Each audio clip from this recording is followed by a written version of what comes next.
Hello বন্ধুরা, আমি Mona Lisa আবার হাজির হয়ে গেছি তোমাদের সামনে। আজকে আমি তোমাদের খুব ঘরোয়া পদ্ধতিতে খুব ইজিভাবে মালপোয়া বানানো দেখাবো। দেখো, বেশ সুন্দর গরম গরম মালপোয়া তৈরি হয়ে গেছে, আমি রেডি করে ফেলেছি। এবার চলো রান্নাঘরে যাওয়া যাক, কিভাবে মালপোয়াটা বানালাম তোমাদের দেখিয়ে দিই। আমি রান্নাঘরে চলে এসেছি। এইবার সব মেজারমেন্টগুলো একটা একটা করে দেখিয়ে দিচ্ছি। আমি প্রথমে কি নিয়েছি। এই মিষ্টি মালপোয়া তৈরি করতে একটুও রসের দরকার হবে না, মালপোয়াটা খেতে ভীষণই টেস্টি। প্রথমে দেখো, এখানে হাফ কাপ সুজি আছে। হাফ কাপ সুজি দেওয়ার পরে আমি দিলাম একদম 1 কাপ ময়দা।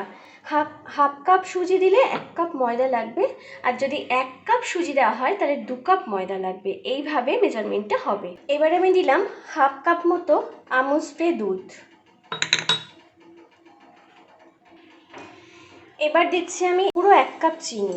দিলাম আমি সামান্য পরিমাণে একটু নুন, আর দিলাম আমি এখানে কিছু কাজু বাদাম কুচি। দিলাম আমি বড় এলাচ।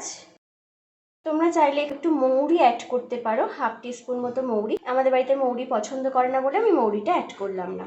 এইবার আমি রুম টেম্পারেচারে রাখা 1 কাপ দুধ দিলাম। যেই কাপে মেজারমেন্টটা করবেন সেই কাপেই সব মেজারমেন্টটা একসঙ্গেই করবেন, কাপ কিন্তু চেঞ্জ করবেন না।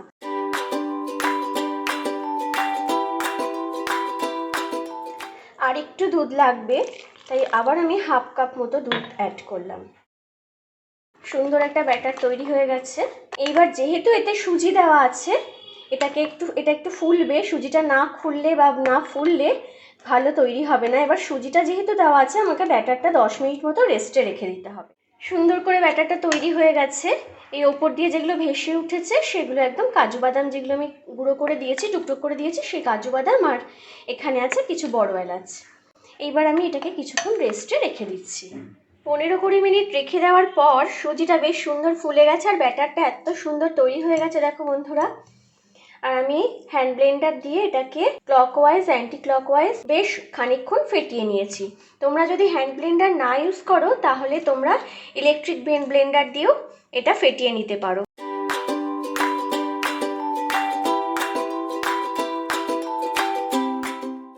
আর আমি যে এখানে দুধ দিয়ে আস্তে আস্তে করে ব্লেন্ড করেছি, তোমরা চাইলে জলও দিতে পারো।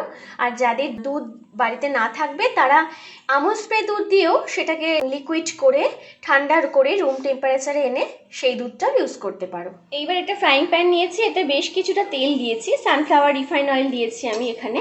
এইবার এই ব্যাটারটা হাতায় করে করে আমি অল্প অল্প করে দিয়ে দেবো।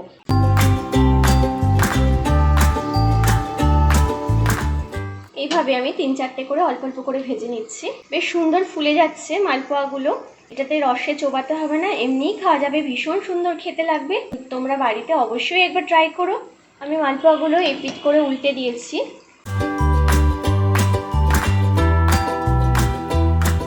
বেশ লাল লাল হয়ে গেছে, মালপোয়াগুলো প্রায় হয়ে এসছে। এবার আমি একটা একটা করে তুলে নিচ্ছি।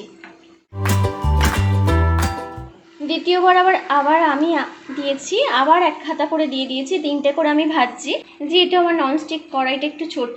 দেখো বন্ধুরা, কি সুন্দর তৈরি হয়ে গেছে। এটার 1 পিঠ ভাজা হয়ে গেছে, আমি এটাকে উল্টে দিয়েছি। বাচ্চারা ভীষণ ভালো খায়, তোমরা ঘরেতে অবশ্যই তৈরি করো আর আমাকে জানিও কেমন লাগলো।